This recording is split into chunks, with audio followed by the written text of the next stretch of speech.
শিয়াবে কুলহরে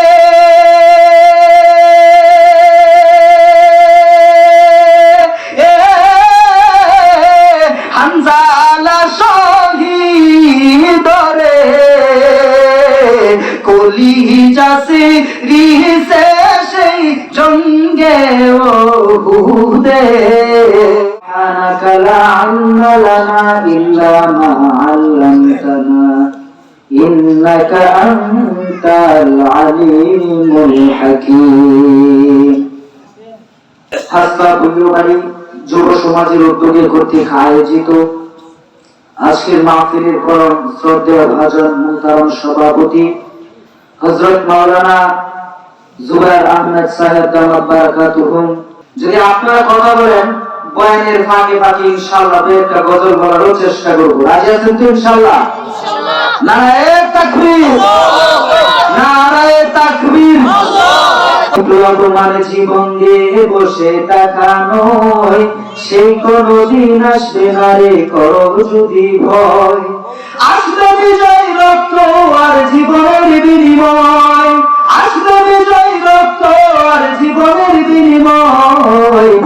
তোমার জীবন দিয়ে বসে তাকানোয় সেই কোনদিন আসবে না রে করো যদি ভয়। তোমার জীবন দিয়ে বসে তাকানোয় সেই কোনদিন আসবে না রে করো যদি ভয়। লড়াইয়ের ওই ময়দানেতে যেতে তোমাকে হবে, লড়াইয়ের ওই ময়দানেতে যেতে তোমাকে হবে। প্রয়োজনে সব রক্তটুকু জমিনে ফেলে দেবে, তবুও তোমার লড়তেই হবে, মানবে না পরাজয়। তবুও তোমার লড়তেই হবে, মানবে না পরাজয়। বিপ্লবমান জীবন দিয়ে বসে তাকানোয় সেই কোনদিন আসবে না রে করো যদি ভয়। আসবে বিজয় রক্ত আর জীবনের বিনিময়, আসবে বিজয় রক্ত আর জীবনের বিনিময়। বিপ্লবমান জীবন দিয়ে বসে তাকানোয় সেই কোনদিন আসবে না রে করো যদি ভয়। কোথায় কোন দিন দেশে শুক্র আমার দেশে এসে সেবার নামে বসলো জোরে মির্জাপুরের বেশে। ওদের করতে নাস্তা নাবুদ হতে হবে নির্ভয়, ওদের করতে নাস্তা নাবুদ হতে হবে নির্ভয়। বিপ্লবমান জীবন দিয়ে বসে তাকানোয় সেই কোনদিন আসবে না রে করো যদি ভয়। আসবে বিজয় রক্ত আর জীবনের বিনিময়, আসবে বিজয় রক্ত আর জীবনের বিনিময়। বিপ্লবমান জীবন দিয়া বসে তাকানোয় সেই কোনদিন আসবে না রে করো যদি ভয়। কথা বলতে কিনা?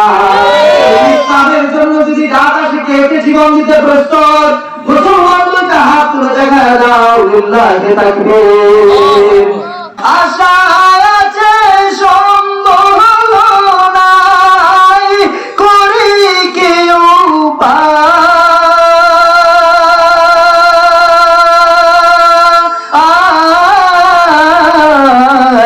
মনে বড় আশা ছিল যাব মদিনায়। সে মুহাম্মদ কেমন ছিল?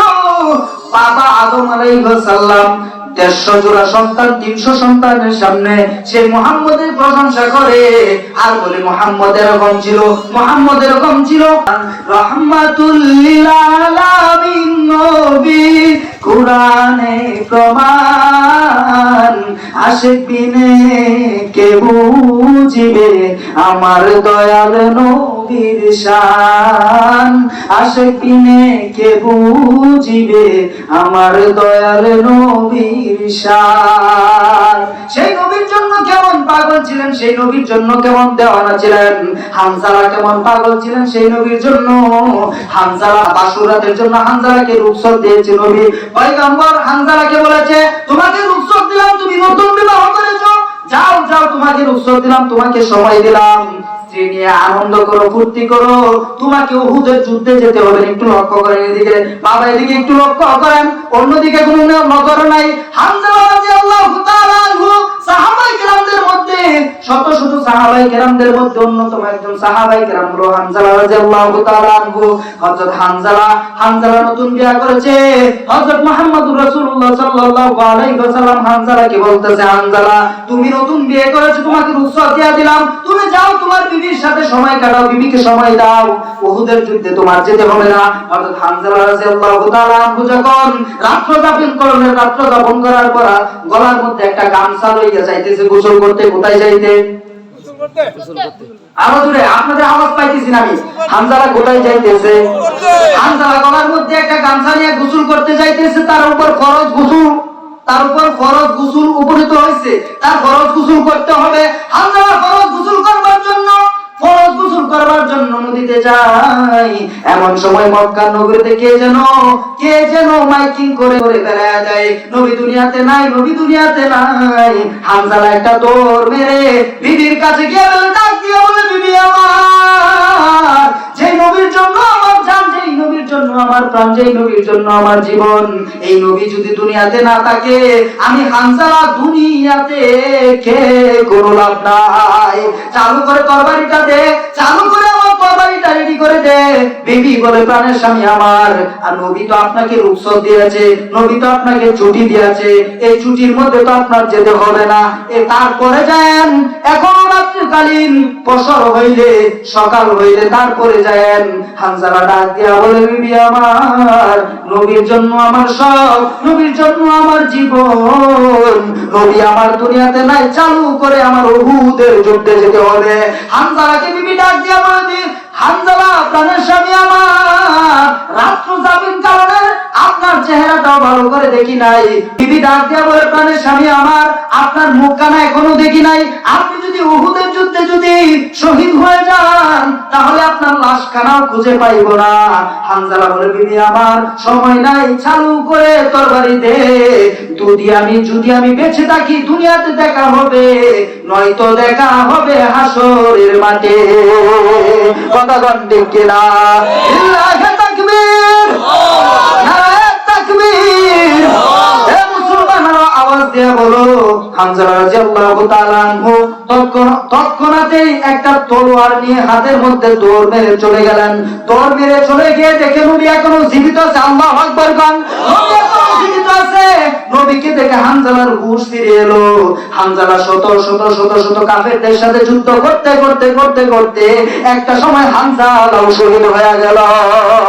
যখন সাল্লাল্লাহু আলাইহি ওয়াসাল্লাম যখন সাহাবায়ে কেরামদেরকে নির্দেশ দিলেন, সাহাবায়ে কেরাম দেখো আমার কোন সাহাবী এই উহুদের যুদ্ধে শহীদ হয়ে গেছে, উহুদের যুদ্ধে প্রাণ হারাইছে, ওই সব সাহাবায়ে কেরামদেরকে এনে দাফন করে দাও, বিনা গোসলে দাফন করে দাও।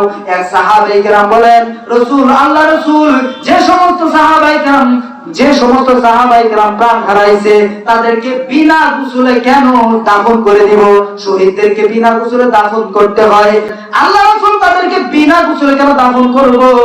আল্লাহ রাসূল সাহাবায়ে কেরামদেরকে বলে, কারণ শহীদরা কারো একটা হাত নাই, কারো একটা পাও নাই, আল্লাহর দরবারে দাঁড়ায় বলবে, আল্লাহ তো সেদিন বলবে, তোমার একটা হাত নাই কেন, তোমার একটা পাও নাই কেন, তোমাকে একটা হাত দিয়েছিলাম, তোমাকে একটা পাও দিয়েছিলাম, তুমি একটা হাত কি করেছো আর একটা পাও কি করেছো? সেই দিন যদি বলে, মালিক আমি প্রিয় রাসূলের জন্য আমার একটা হাত হারাইছি, দিনকে জিন্দা রাখবার জন্য, জিনকে জীবিত রাখবার জন্য আমি আমার পাও হারাইছি, আল্লাহ সেদিন বলবেন, আল্লাহ সেদিন বান্দাদেরকে সুসংবাদ দিয়ে দিবেন, যে ব্যক্তি দিনের জন্য, দিনকে জীবিত রাখবার জন্য হাত হারাইছে, পাও হারাইছে, যাও বিনা হিসাবে তুমি জান্নাতের মধ্যে প্রবেশ করো।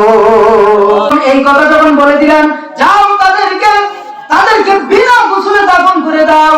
আল্লাহ রাসূল সাল্লাল্লাহু আলাইহি ওয়াসাল্লাম দূর থেকে দেখতে পেলেন একটা মহিলা পর্দার সাথে কেমন করে যেন আস্তে আস্তে করে হাইটে আসতেছে। আল্লাহ রাসূল সাল্লাল্লাহু আলাইহি ওয়াসাল্লামের সামনে ডাক দিয়ে বলে, আল্লাহ রাসূল, ওই সাহাবায়ে কেরামদের সবাইকে আপনি বিনা গোসলে দাফন করে দেন, কিন্তু আমার প্রাণের স্বামী হানজালাকে বিনা গোসলে দাফন করবেন না।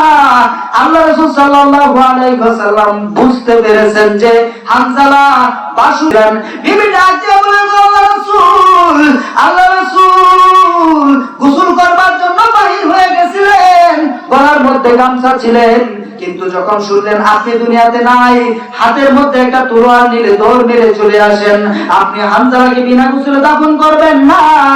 আল্লাহ রাসূল সাল্লাল্লাহু আলাইহি ওয়াসাল্লাম সাহাবায়ে কেরামদেরকে বলেন, সাহাবায়ে কেরামরা দেখো কোথায় হামজালার লাশ পাওয়া যায়। যখন আল্লাহ রাসূল সাল্লাল্লাহু আলাইহি ওয়াসাল্লাম যখন সাহাবায়ে কেরামদেরকে যখন নির্দেশ দিলেন, দেখো দেখো দেখো হামজালার লাশ কোথায় পাওয়া যায়, সমস্ত সাহাবায়ে কেরাম হামজালার লাশ খুঁজতে খুঁজতে খুঁজতে খুঁজতে বেহুশ হয়ে গেলেন, কিন্তু হামজালার লাশ কোথাও খুঁজে পায় না। এমন সময় জিবরাইল আলাইহিস সালাম আল্লাহ রাসূলের কানে কানে কানে বলে জানায় দেয়, ও আল্লাহ রাসূল, যেই ব্যক্তি জিনকে জিন্দা রাখবার জন্য, জিনকে জীবিত রাখবার জন্য, জিনকে উজ্জীবিত রাখবার জন্য নিজের জীবনকে কুরবান করে দিয়ে দেয়, আল্লাহ হামজালার প্রতি খুশি হইয়া, আল্লাহ হামজালার প্রতি খুশি হইয়া দুনিয়ার কোন পানি দিয়ে হামজালাকে গোসল করাইবেন না। হামজালাকে তুলে নেওয়া হয়েছে আরশে আজিমের মধ্যে, সেখানে দামি দামি ফেরেশতাদেরকে উপস্থিত রেখে স্বয়ং আল্লাহ উপস্থিত থেকে তারপর হামজালাকে সেখানে গোসল দেওয়া হবে। কাঁদিয়াবে কুলহরে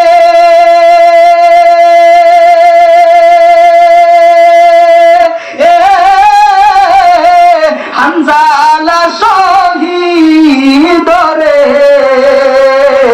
কলিজা সিরিছে সেই জঙ্গে ওহুদে, কান্দিয়াবে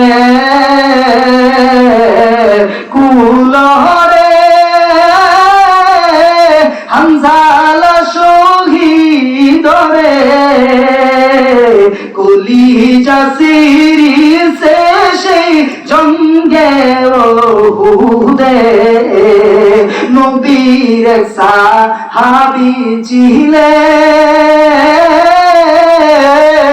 হামজালা নামেতে, তিনি শহীদ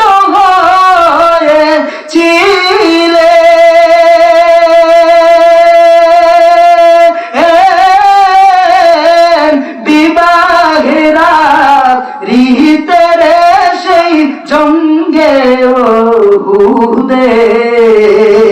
যখন আল্লাহ রাসূল সাল্লাল্লাহু আলাইহি ওয়াসাল্লামের কানে কানে এই কথা শোনায় দেওয়া হলো, ও আল্লাহ রাসূল, হামজালার লাশ তো দুনিয়াতে পাওয়া যাবে না, জমিনের মধ্যে পাওয়া যাবে না, আল্লাহ হামজালার প্রতি খুশি হইয়া আরশে আজিমের মধ্যে তুলে নেওয়া হয়েছে, দামি দামি ফেরেশতাদেরকে সেখানে রেখে তারপর হামজালাকে সেখানে গোসল করানো হবে। যখন কিছুক্ষণ পর যখন গোসল করে জমিনের মধ্যে রাখলো, তখনও জিবরাইল আলাইহিস সালাম, জিবরাইল তখন আল্লাহ রাসূলের কানে কানে কানে বলে জানায়া দেয়, ও আল্লাহ রাসূল, হামজালার লাশ সেখানে দৌত করে এখন জমিনের মধ্যে রাখা হয়েছে। যখন এই কথা শুনলো এক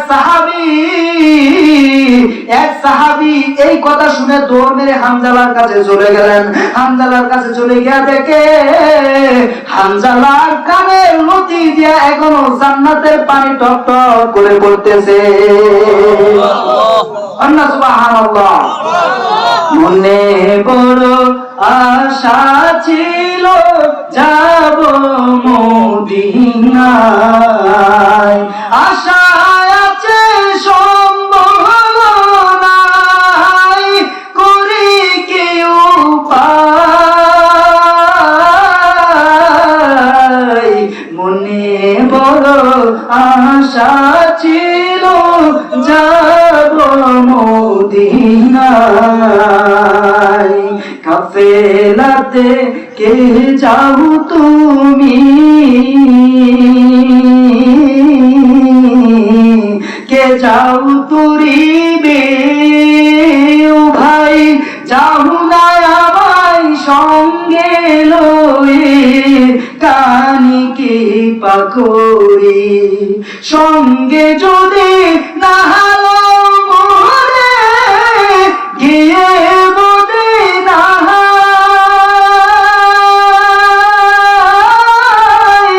এই গরিবের সালাম দিও,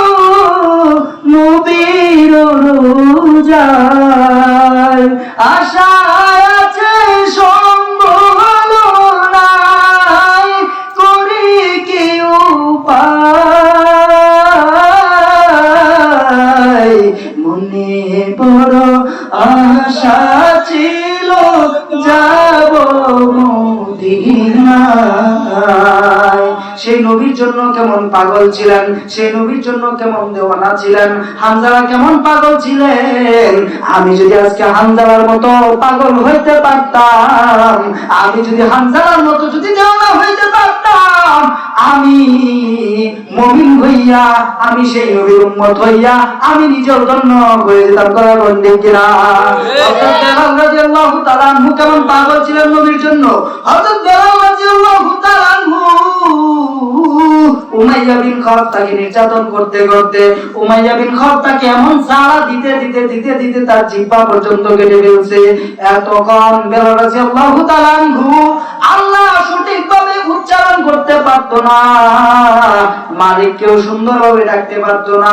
বেলাল রাদিয়াল্লাহু তাআলা আনহু তখন উমাইয়া বিন খালদকে বলেছিল, উমাইয়া প্রয়োজনে আমার একটা হাত কেটে দিল, প্রয়োজনে আমার একটা পা কেটে দিল, তবু আমার জবানের মধ্যে আঘাত করিও না। কারণ যদি জবানের মধ্যে যদি আঘাত করো, জিহ্বার মধ্যে যদি আঘাত করো, আমি আমার মালিককে ডাকতে পারতাম না, আমি আমার মালিককে খুশি করতে পারতাম না। সুতরাং আমার একটা হাত কেটে এলো। উমাইয়া বিন খালদ যখন বুঝতে পারলেন বেলালের জিহ্বায় মনে হয় দুর্বলতা, বেলালের জিহ্বায় মনে হয় নরম জায়গা, বেলালের জিহ্বার মধ্যে ফুস দিয়ে মালায়া দিল, তখন বেলাল আল্লাহ আল্লাহ আল্লাহ আল্লাহ ওয়াহিদ ওয়াহিদ বলে ডাক দেয়, আমার মালিককে স্মরণ করে। বেলাল তখন আল্লাহকে বলে নাই, বেলাল তখন আল্লাহকে স্মরণ করে। আবু বকর যখন এই রাস্তা দিয়ে যায়, উমাইয়া বিন খালদ এরকম একটা লোককে নির্যাতন করতেছে, নাম হচ্ছে বেলাল। আবু বকর যখন শুনতে পেল, আবু বকর এই ঘটনা দেখে নবীর কাছে জানাইলো, নবীকে জানায় বলতেছে এরকম একটা লোক যে দিনের জন্য আল্লাহর জন্য জীবন দিতে প্রস্তুত। হযরত মুহাম্মদ রাসূলুল্লাহ সাল্লাল্লাহু আলাইহি ওয়াসাল্লাম আবু বকরকে বলে, আবু বকর যাও যাও, প্রয়োজনে আমার যত ধন সম্পদ আছে সবকিছু ক্রয় করে হলেও সেই বেলালকে সেখান থেকে ছুটিয়ে আনবার চাই। তখনকার সময় 40,000 দিরহামে বেলাল রাদিয়াল্লাহু তাআলা আনহুকে ছুটিয়ে আনলো। আবু বকর চাইছিল একাই 40,000 দিতে। মুহাম্মদুর রাসূলুল্লাহ প্রিয় নবী সাল্লাল্লাহু আলাইহি ওয়াসাল্লাম আবু বকরকে বলে, আবু বকর রে, তুমি নিজেই একাই 40,000 দিরহাম দিবা? না না না না না, যদি আল্লাহ কাল কিয়ামতের দিন যদি আমাকে জিজ্ঞেস করে, আমি আর হিসাব দিয়ে আমি পারি দিতে পারবো না।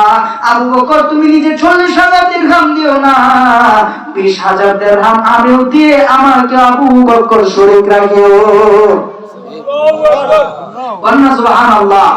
যখন 40,000 দিরহামে যখন আনলো, লম্বা ঘটনা, নবী সাল্লাল্লাহু আলাইহি ওয়াসাল্লামের নবী করিম সাল্লাল্লাহু আলাইহি ওয়াসাল্লাম খেদমতে দিন যাইতেছে, কাটতেছে লম্বা ঘটনা। যখন প্রিয় নবী সাল্লাল্লাহু আলাইহি ওয়াসাল্লাম ইন্তিকাল করেন, বেলাল রাদিয়াল্লাহু তাআলা আনহু বেহুশ হয়ে গেলেন। বেলাল রাদিয়াল্লাহু তাআলা আনহু বেহুশ হয়ে গেলেন।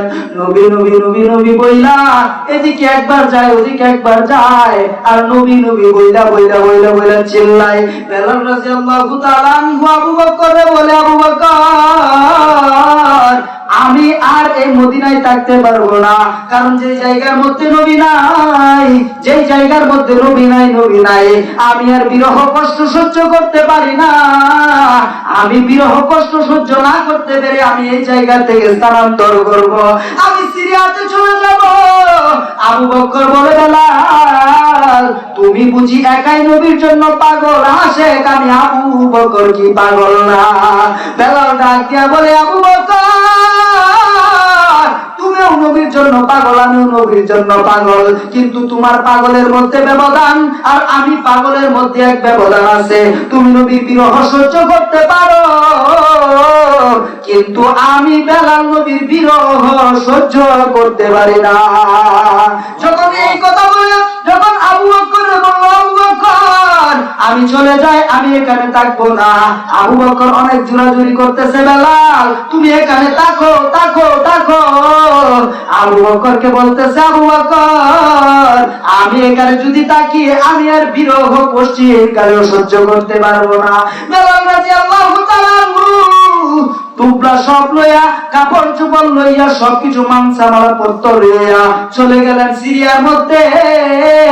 একদিন রাত্রে স্বপ্ন দেখতেছে, নবী স্বপ্নের মাধ্যমে বেলালকে বলতেছে, রে বেলাল, কতদিন হইল আমার জিয়ারতে আসিস না, আমি নবীকে দেখবার কি মন চাই না, আমি নবীর কথা কি স্মরণ করে না, আমি নবীর কথা কি মনে হয় না, কতদিন হইল স্থান ত্যাগ করলে, কতদিন হইল স্থান পরিত্যাগ করলি, আমি নবীর কথা কি একটা বার তোর স্মরণ হয় না। বেলাল রাদিয়াল্লাহু তাআলা একটা দৌড় মেরে মদিনার মধ্যে চলে গেলেন। মদিনার মধ্যে চলে গিয়া নবীর রোজার সামনে দাঁড়ায় বলতেছে, আল্লাহর রাসূল, আপনারা বলছিলেন আসতে, আমি আসলাম, আমি পাগলকে কি নবী ক্ষমা করছেন নি? নবীর জন্য কেমন পাগল ছিলেন বেলাল। যখন মসজিদের মধ্যে যখন বসে রয়েছেন, সমস্ত সাহাবায়ে কেরাম একে একে করে মসজিদের মধ্যে আসলেন।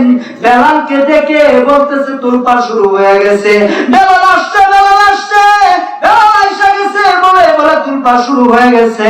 বেলাল আইসা বলছে, আবু বকর, এখানে সমস্ত সাহাবায়ে কেরাম উপস্থিত ছিল। সাহাবায়ে কেরাম বেলালকে বলতেছে, বেলাল যাও যাও, অনেকদিন হইল তোমার মুখ থেকে সেই আযান কারা শুনি নাই, যাও যাও, একবার একটু আযান দাও, দিলকে শান্ত করো। বেলাল ডাক দিয়া বলে, আবু বকর, আমি এখন আযান দিলে নবীকে আয়না দিতে পারবানি। সাহাবায়ে কেরাম বুঝে ফেললেন, সাহাবায়ে কেরাম বুঝতে দেরি করলেন না, বুঝে ফেললেন বেলালের কষ্ট কোথায়, বেলালের ধারণা কোথায়, বেলাল কি চাই। আবু বকর এবার বলতেছে, যাও যাও, হাসানকে আর হুসাইনকে নিয়ে আসো, কারণ হাসানকে আর হুসাইনকে যদি দেখে, নবী দেখার স্বাদ হাসান আর হুসাইনের মধ্যে পাওয়া যায়। বর্তমান যদি উলামায়ে কেরামের দিকে তাকাই, সুনজরে যদি একবার তাকাই, তার সগীরা গুনাহগুলো টপ টপ টপ টপ করে পড়ে যায়, তার সগীরা গুনাহগুলো মাফ হয়ে যায়। সুনজরে যদি তাকাই, নবী দেখার স্বাদ উলামায়ে কেরামের মধ্যে পাওয়া যায়। হাসানকে আর হুসাইনকে যখন আনলো, হাসান আর হুসাইনকে যখন আনলো, বেলালের সামনে হাজির হয়ে গেছেন। বেলাল দুইটা চোখের পানি ছেড়ে ছেড়ে দিয়া কান্দে।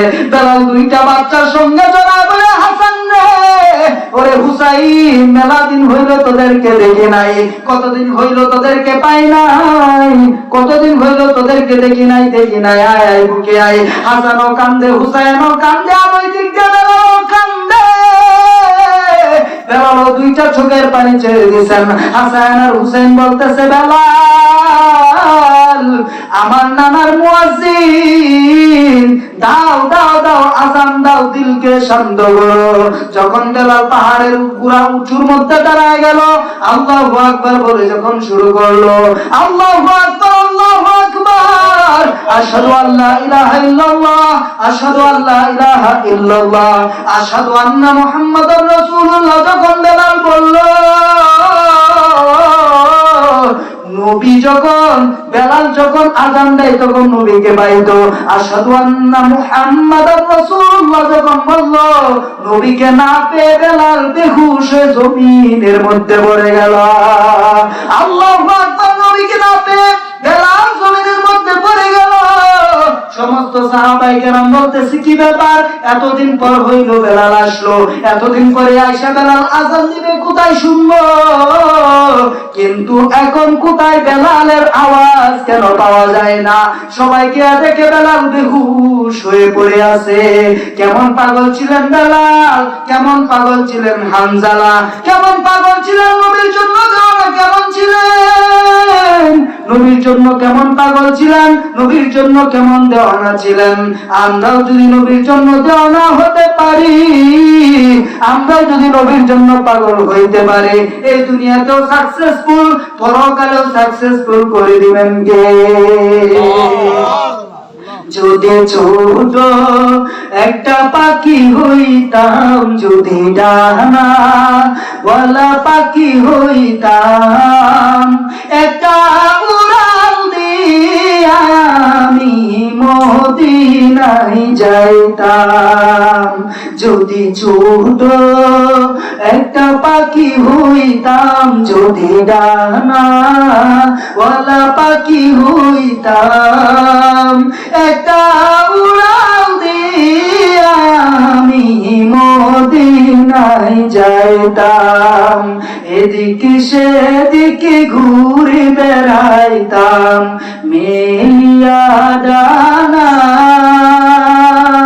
যে তাই পড়েছিল নবীর কদম কানা, চরণ ধুলে চুমু খেতাম, বুকের মাঝে জড়াইতাম আমি, বুকের মাঝে জড়াইতাম, একটা উড়াল দিয়া আমি মদিনায় যাইতাম, যদি ছোট একটা পাখি হইতাম, যদি ডানা ওয়ালা পাখি হইতাম, একটা উড়াল দিয়া আমি মদিনায় যাইতাম। মদিনায় যাইতে গিয়ে চোখ দুইটা হাত তুলে দেখা যায়, সবার হাতকে কবুল করো, নারায়ে তাকবীর।